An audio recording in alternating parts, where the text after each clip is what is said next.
बच्चों, आज की इस वीडियो में आपका बहुत बहुत स्वागत है। मैं आपको पुनरावृत्ति करा रही हूँ स्पर्श भाग 2 के पाठ 2 मीरा के पदों की, जिसमें मैंने आपको पहला पद हरि आप हरो जनरी भीड़ और श्याम माने चाकर राखो जी, ये दोनों कल के वीडियो में पढ़ाया है। तो आपने उसे देखा होगा, नहीं देखा है तो उसे देखिए। अब दोनों पदों के समझाने के बाद मैं तीसरे पद पर आती हूँ। जो तीसरा पद है, मोर मुकुट पीतांबर सोहे गल बैजंती माला, वृंदावन में धेनु चरावे मोहन मुरली वाला, ऊंचा ऊंचा महल बनाऊं बिच बिच राखूं बारी, सावरियारा दर्शन पासू बिच बिच पहर कुसुम्बी सारी, आधी रात प्रभु दर्शन दीजो जमुना जी के तीरा, मीरा रा प्रभु गिरधर नागर हिमड़ो घड़ो अधीरा। अब कवित्री मीरा जो हैं अपने आराध्य भगवान श्री कृष्ण के रूप सौंदर्य का वर्णन करते हुए कहती हैं कि मोर मुकुट पीतांबर सोहे गल बैजंती माला। भगवान श्री कृष्ण जिसके सिर पर मोर पंख का मुकुट है, पीतांबर सोहे, जो पीला वस्त्र धारण करता है, जो पीतांबर को धारण करता है, और गल बैजंती माला, और गले में जिसके बैजंती की माला है, यानी गले में जो बैजंती की माला पहनते हैं उसका वर्णन है। तो भगवान श्री कृष्ण के रूप सौंदर्य का वर्णन करते हुए मीराबाई कहती हैं कि सर पर मोर पंखों का मुकुट, पीतांबर वस्त्र धारण किए हुए, गले में बैजंती की माला, बैजंती के फूलों की माला अत्यधिक सुशोभित हो रही है। वे वृंदावन में गाय चराते हैं, वृंदावन रे धेनु चरावे, वे वृंदावन की गलियों में गाय चराते हैं। मोहन मुरली वाला, मुरली को धारण करने वाले, मन को मोहने वाले भगवान श्री कृष्ण, जिनका रूप सौंदर्य है, जिनके सर पर मोर पंख का मुकुट है, जिसके शरीर पर पीतांबर वस्त्र है, जिसके गले में बैजंती की माला है, और जो वृंदावन की गलियों में गायों को चराता फिरता है, वो कौन है? मन को लुभाने वाला, मनमोहन, मुरली को धारण करने वाला, मुरली वाला।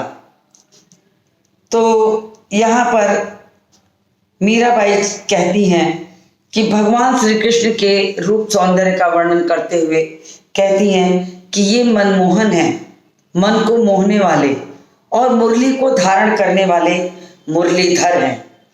तो अपने भगवान श्री कृष्ण का रूप सौंदर्य यहाँ पर मीरा ने वर्णन किया है।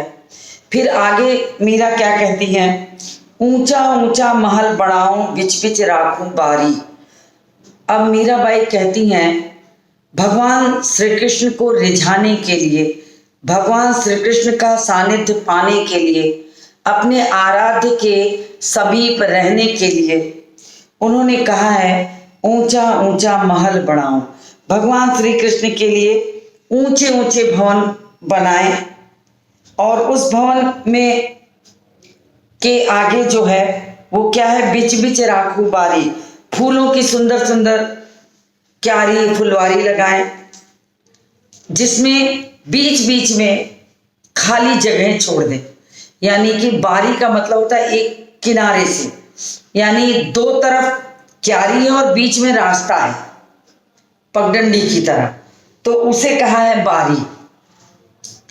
तो कहती हैं मीराबाई कि ऊंचा ऊंचा भगवान महल बनाऊं, और उसमें मैं क्या करूं कि बीच बीच में खाली स्थान छोड़ दूं, बारी रख दूं, बीच बीच में फूलों की क्यारी बनाऊं और बीच बीच में स्थान छोड़ दूं, और इन फूलों की क्यारी में भगवान श्री कृष्ण जब घूमने आएंगे तो उन्हें सहज ही उनके दर्शन मिल जाया करेंगे। अर्थात भगवान श्री कृष्ण के दर्शनों की अभिलाषा जो उनके मन में है उसको पूरा करने के लिए कहती हैं कि मैं भगवान श्री कृष्ण के लिए इतने सुंदर ऊंचे ऊंचे महल बनाऊं जिसमें बीच बीच में फूलों की क्यारी हो, और उस भगवान फूलों की क्यारी में भगवान उसमें विचरण करने आए, घूमने आए, और जब वो घूमने के लिए आए तो मुझे सहज ही उनके दर्शन प्राप्त हो जाएंगे। इसके बाद मीरा ने कहा है, सावरियारा दर्शन पास्यों पहर कुसुम्बी साड़ी। कुसुम्बी साड़ी यानी नारंगी रंग, गेरुआ वस्त्र, जोगिया रंग जिसको कहते हैं। तो मीरा ने कहा है कि भगवान श्री कृष्ण के लिए वो जोगन हो जाना चाहती हैं, अपने सांवरिया के लिए वो जोगन बनना चाहती हैं। कहती हैं कि सांवरियारा दर्शन पास्यों पहर कुसुम्बी साड़ी, यानी भगवान श्री कृष्ण का दर्शन मुझे कैसे मिले। मैं कुसुम्बी नारंगी रंग की साड़ी पहन करके जोगिया रूप धारण करके अपने भगवान श्री कृष्ण का सहज ही रूप में अपने सांवरिया का दर्शन प्राप्त कर सकूं। और कहती हैं, आधी रात प्रभु दर्शन दीजियो जमुना जी के तीरा। और कहती हैं मीराबाई भगवान से कहती, हे प्रभु मुझे आधी रात के समय यमुना के किनारे जब मैं आपको पुकारूं तब आप मुझे दर्शन देने आ जाना। उन्हें पता है कि भक्त अपने भगवान की पुकार पर चले आते हैं, तो वो कहती हैं, जब कभी मैं आधी रात को आपको पुकारूं, आधी रात प्रभु दर्शन दीजियो, तो आधी रात को भी अगर मैं आपको पुकारूं तो आप अपना दर्शन मुझे अवश्य दीजिएगा, चाहे वो जमुना जी के किनारे ही क्यों ना हो। तो जमुना जी के किनारे भी आप, जब मैं आपको पुकारूं तो जमुना जी के किनारे दर्शन देने आ जाएं। आगे कहती हैं मीरा, मीरा रा प्रभु गिरधर नागर हिवड़ो घड़ो अधीरा। मीराबाई कहती हैं प्रभु गिरधर नागर। मीराबाई कहती हैं प्रभु गिरधर नागर, यानी कवित्री मीरा जो है वो प्रभु की प्रार्थना करती हैं। कहती हैं, हे प्रभु कृष्ण, तुम्हारे दर्शन पाने के लिए मेरे हृदय में बहुत व्याकुलता है। हिवड़ो घड़ो अधीरा, हिवड़ो का मतलब होता है हृदय में, और घड़ो का मतलब होता है अत्यधिक, अधीरा मतलब व्याकुलता या बेचैनी। तो मीराबाई कहती हैं कि अब मेरी आपसे यही प्रार्थना है कि आप, हे भगवान श्री कृष्ण, आप अपने दर्शन मुझे सदैव दीजिए। तुम्हारे दर्शन पाने को मेरा जो हृदय है वो व्याकुल है, इसलिए मुझे शीघ्र दर्शन देने की कृपा करें। किसी भी रूप में आप कहीं भी मुझे दर्शन देने की कृपा करें, क्योंकि आपके दर्शन के बिना मेरा जो हृदय है वो व्याकुल है। हिमड़ो घड़ो अधीरा, यानी हमारा हृदय जो है अधैर्य, व्याकुल है, बेचैन है, धैर्य नहीं है उसमें। तो इस तरह से मीरा ने भगवान श्री कृष्ण की प्रार्थना करते हुए ये बताया है कि उनके बिना उनका जीवन जो है बिल्कुल अधूरा है, व्याकुल है। एक पल भी वो अपने भगवान के बिना नहीं रह सकती, इसीलिए वो चाहती हैं कि उन्हें अपनी दास बना के सदैव अपने पास रखें। तो मीरा ने अपने पदों में दास्य भाव की भक्ति करके उन्होंने वर्णन किया है। वो उनकी अनन्य भक्ति को प्रकट करती हैं। उनके लिए भगवान श्री कृष्ण के अलावा कोई भी नहीं है जिसके संपर्क में, जिसके साथ रहकर वो अपने दुख को बांटे। उन्हें लगता है कि मैं बिना भगवान के अधूरी हूँ। उनके दर्शन के बिना वो व्याकुल हैं, और अपनी व्याकुलता ही प्रकट करने के लिए वो कहती हैं कि मुझे शीघ्र दर्शन दीजिए, आकर के दर्शन देने की कृपा करें, क्योंकि मेरा हृदय जो है वो व्याकुल है, आपके दर्शनों के बिना व्याकुल है। तो ऐसे मीरा भाई ने भगवान श्री कृष्ण की भक्ति की है। और विशेष रूप में यदि देखें तो कवित्री मीरा की यहाँ पर अनन्य भक्ति प्रकट होती है। अनन्य भक्ति क्यों, उनको हर रूप में प्राप्त करना चाहती हैं। रसिक रूप भी है उनका ये। रसिक रूप क्यों? क्योंकि कहती हैं कि सांवरियारा दर्शन पासु, तो रसिक रूप भी है। उनके दास्य भाव की भक्ति भी करती हैं। वो भगवान श्री कृष्ण की अनन्य भक्ति करती हैं। उसके अलावा मोर मुगट और मुरलीधर, मोहन मुरली में अनुप्रास अलंकार है। फिर ऊंचा ऊंचा तथा बीच बीच में जो है वो पुनरुक्त प्रकाश अलंकार है। भाषा में ब्रज भाषा की मधुरता है।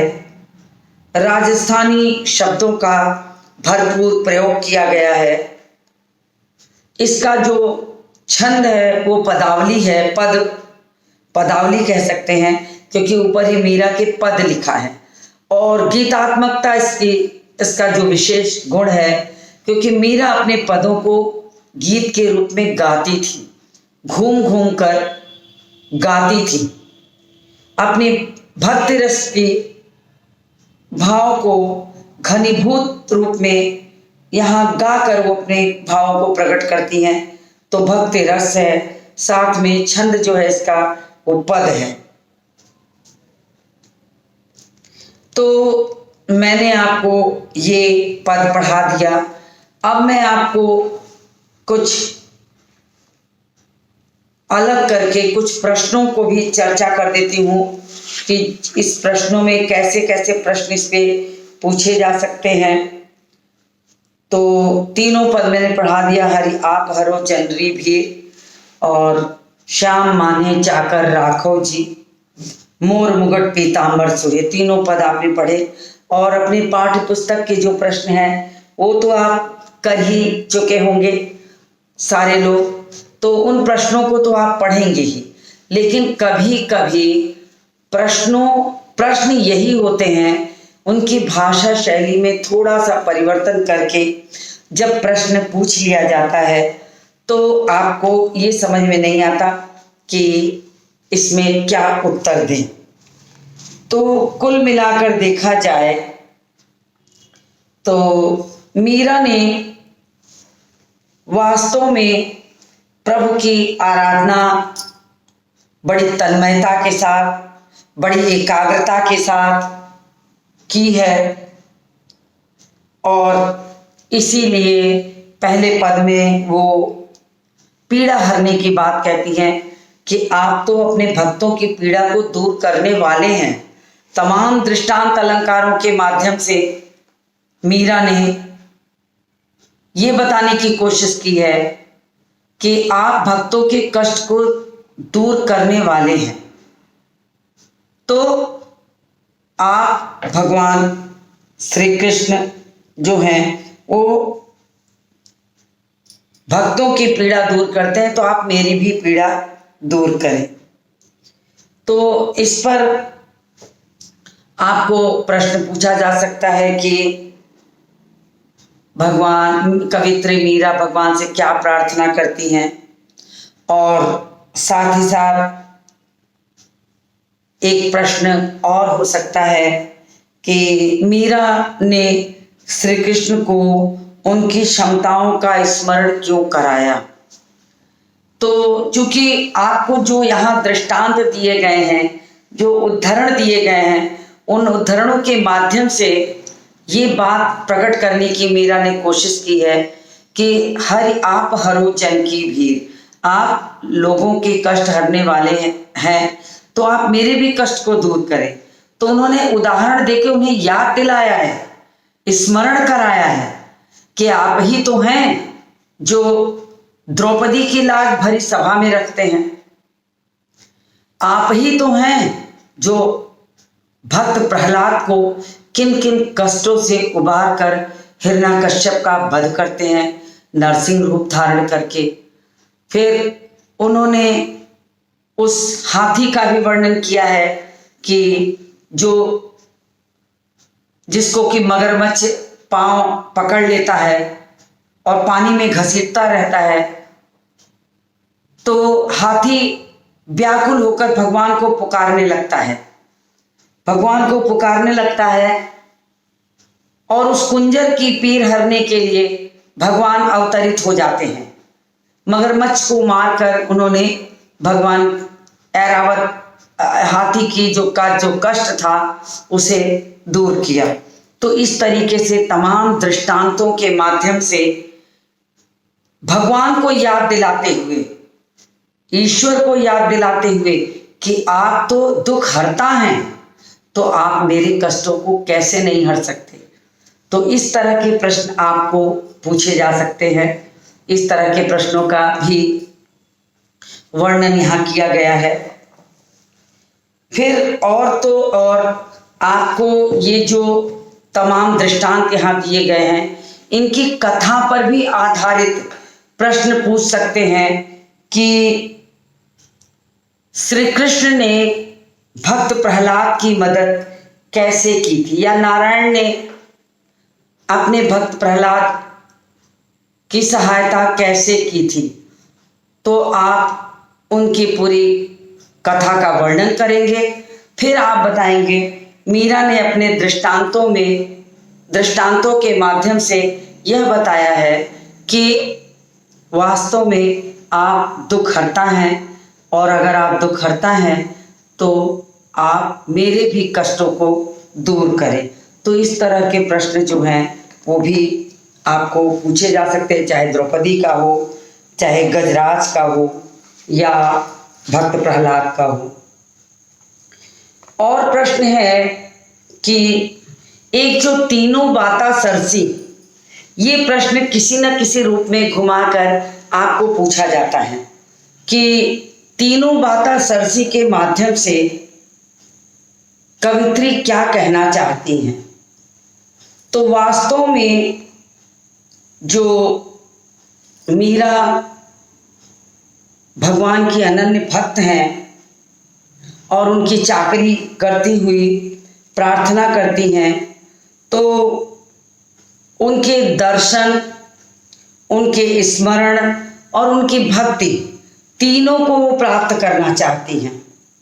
दर्शन करके अपना जीवन धन्य करना चाहती हैं, स्मरण करके उनके द्वारा दिया हुआ खर्च या लाभ प्राप्त कर सकती हैं, और भाव भक्ति के माध्यम से वे ये चाहती हैं कि दुनिया की जो सबसे बड़ी दौलत है उस दौलत को वो प्राप्त कर लें। तो ये चीज भी आपको प्रश्न में पूछा जा सकता है। उसके बाद एक प्रश्न ऐसे भी पूछा जा सकता है आपको कि पाठ के संकलित पदों के आधार पर मीरा की भक्ति भावना पर प्रकाश डालें। तो सबसे पहले आप ये बताएंगे कि मीरा भगवान श्री कृष्ण की अनन्य भक्त हैं, और अनन्य भक्त होने के साथ साथ इन्होंने दास्य भाव की भक्ति की है। सदैव ही भगवान श्री कृष्ण की दासी बनने की आराधना की है कि उन्हें दासी बना के रखें। दासी मीरा कहती थी हमेशा, दासी मीरा लाल गिरधर। तो हमेशा ही ये दासी के रूप में अपने आप को रखती थी। तो इनकी जो दास्य भाव की भक्ति थी, साथ ही साथ इनकी रसिक भाव की भक्ति थी। तो आप इनके तीनों पदों का जो वर्णन है यहाँ करेंगे कि पहले पद में कवित्री अपने प्रभु को सामने रखकर उनसे प्रार्थना करती हैं कि हे प्रभु, मैं आपसे प्रार्थना करती हूँ, आपकी क्षमताओं का स्मरण करा के आपसे प्रार्थना करती हूँ कि जो भगवान द्रौपदी, गजराज और प्रहलाद के प्रति किए गए कार्यों के द्वारा उनका उद्धार करते थे, तो जैसे आपने द्रौपदी, गजराज और प्रहलाद की रक्षा की, ठीक उसी प्रकार आप मेरी भी पीड़ा को हरें। इस दास्य भाव को, इस अनन्य भाव को मीरा ने जो वर्णन किया है उसको भी आपको यहाँ दिखाना पड़ेगा। तो आपको मीरा की भक्ति भावना को पूरी तरीके से स्पष्ट करते हुए विस्तार से लिखना होगा। उसके बाद और भी प्रश्नों पर अगर चर्चा करूं तो एक प्रश्न हो सकता है कि मीरा अपने आराध्य श्री कृष्ण का दर्शन और सामीप्य पाने के लिए क्या क्या उपाय ढूंढती हैं। भगवान श्री कृष्ण का दर्शन और सामीप्य पाने के लिए कौन कौन सा उपाय ढूंढती हैं। तो इस तरीके से देखा जाए तो उन्होंने कौन कौन सा उपाय ढूंढा था। एक तो कहती हैं कि मैं क्या क्या करना, चाकर बनना चाहती हूँ, चाकर बन के मैं आपका दर्शन करना चाहती हूँ, आपकी लीलाओं का गान करना चाहती हूँ, वृंदावन की गलियों में घूम घूम, और उसी चाकरी के बदले में आपको जो कुछ मुझे देना हो दे दीजिए। मैं उसी धन दौलत को प्राप्त करके अपना जीवन जो है वो धन्य करना चाहती हूँ। ये बातें की। साथ ही साथ और कहती हैं कि अपने आराध्य का सौंदर्य वर्णन भी करती हैं और करते हुए कहती हैं कि आपके लिए मैं ऊंचा ऊंचा महल बनाना चाहती हूँ जिसमें बाग बगीचे लगे हो और उसमें आप दर्शन करने आए। तो मैं जोगन बनकर आपकी आराधना करना चाहती हूँ कि आप आधी रात को भी यदि भगवान मैं आपको पुकारूं तो आप जमुना जी के किनारे आकर मुझे दर्शन दें। तो ये व्याकुलता प्रकट की है। साथ ही मीरा बाई प्रभु गिरधर नागर से कहती हैं कि मेरा जो हृदय है वो बिल्कुल उसमें धैर्य नहीं है। तो उसमें बिल्कुल भी धैर्य नहीं है, ये अधीर है, व्याकुल है। तो उन्होंने अपनी व्याकुलता को भी प्रकट किया है। तो ये सारे उदाहरण आप पदों के साथ के जोड़िए। प्रश्नों के उत्तर तब तक पूरे नहीं माने जाते जब तक कि आप उसमें पाठों को नहीं जोड़ देते। तब तक वो उत्तर जो हैं पूरे नहीं होते। यहाँ पर यही सारी चीजें जो है बताई गई हैं। और भाषा शैली पर तो एक प्रश्न मीरा के जरूर आता है कि मीरा की भाषा शैली पर प्रकाश डाले। तो भाषा शैली में आपको उनका भाव पक्ष और कला पक्ष दोनों बताना होगा कि उन्होंने कौन सी भाषा का प्रयोग किया है। तो आप साथ साथ लिखेंगे कि मीरा के कला पक्ष के साथ साथ उनका भाव पक्ष भी बहुत मजबूत था और अपने पदों में उन्होंने ब्रज भाषा का प्रयोग किया है, जिसमें मात्र ब्रज भाषा नहीं है, उसके साथ साथ पंजाबी, राजस्थानी, गुजराती शब्दों की बहुत बहुलता है। राजस्थानी मुख्य रूप से बहुत बहुल है, मतलब बहुत ज़्यादा प्रयोग की गई है। भाषा बहुत सरल, सहज, बोधगम्य है, जिसको पढ़ने से मिठास का अनुभव होता है। शब्द बहुत सटीक, जहाँ जैसा भाव है वहाँ वैसे शब्दों का प्रयोग किया गया है। बिल्कुल ये चीज़ बताई गई है, वैसे ही शब्दों का प्रयोग किया गया है। और साथ ही साथ भावों की सहज अभिव्यक्ति है। जैसे कहती हैं सांवरिया रा दर्शन पासन, यानी सांवरिया कह करके उन्होंने अपने प्रेम भाव को प्रकट किया है। तो बहुत सुंदर ढंग से सहज अभिव्यक्ति भी इनकी भाषा में देखने को मिलती है। और पदों में ब्रज भाषा की जो सबसे सुंदर मिठास है, कोमल कांत पदावली जिसको कहते हैं, राजस्थानी की अनुनासिकता भी है।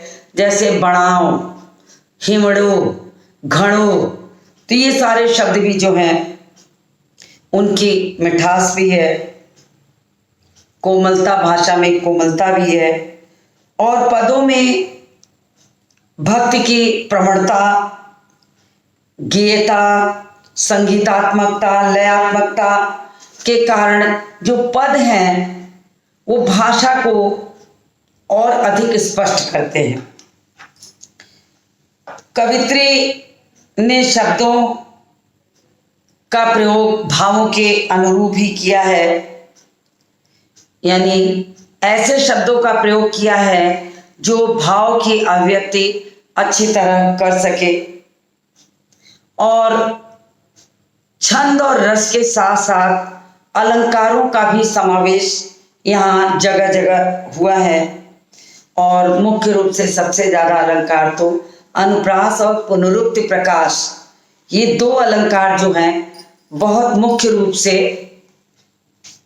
दिखाई पड़ते हैं इनके पदों में। तो ये सारी चीजें जो है बताई गई हैं। इसके अलावा आपको किसी भी रूप में पूछा जा सकता है कि कृष्ण को पाने के लिए वो कौन कौन सा कार्य करती हैं, तो आपको मैंने कई बार ये चीज़ें बताई कि कृष्ण को पाने के लिए वो कौन कौन सा कार्य करती हैं, कैसे कैसे करती हैं। तो वो कहती हैं, मैं आपकी चाकर बनूंगी, आपका गुणगान करूंगी वृंदावन की गलियों में, और आपके लिए मैं कुसुम्बी जोगन बन जाऊंगी, कुसुम्बी साड़ी पहनकर यमुना के किनारे मैं आपके भजनों को गाते हुए आपसे मिलने की चाह रखूंगी कि आप मुझे कुछ समय भी आकर दर्शन दें। तो आपको इसमें से काव्य सौंदर्य भी पूछा जा सकता है। तो इतना मैंने बता दिया पाठों से। मैं हल्का सा आपको एक बार दोहरा दूं कि जो कठिन शब्द आए हैं वो, जैसे कुंजर शब्द आया है, कुंजर पीर क्या होता है, हाथी की पीड़ा को कहते हैं। तो जो हाथी मगरमच्छ के मुख में जिसका पैर दबा था और कष्ट से चीख रहा था, भगवान नारायण को याद कर रहा था, फिर उसी हिसाब से यहाँ पर वर्णन किया गया है, हरि आप हरो जनरी भीर। मैं थोड़ा सा दोहरा दूं कि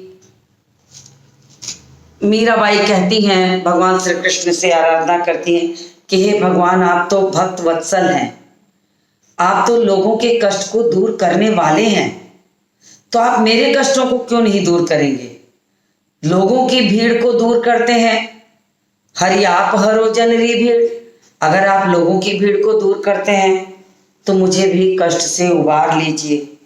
आपके पास, आपको बताने के लिए तमाम चीजें मेरे पास हैं, स्मरण कराने के लिए कि अगर आप विपरीत परिस्थितियों में पड़ी हुई द्रौपदी की लाज रखते हैं, अगर आप भक्त प्रहलाद के लिए नरहर रूप धारण कर सकते हैं, अगर आप गजराज को मगरमच्छ द्वारा सताए जाने पर उसे बचा सकते हैं, तो आप मेरे कष्टों को क्यों नहीं दूर करते।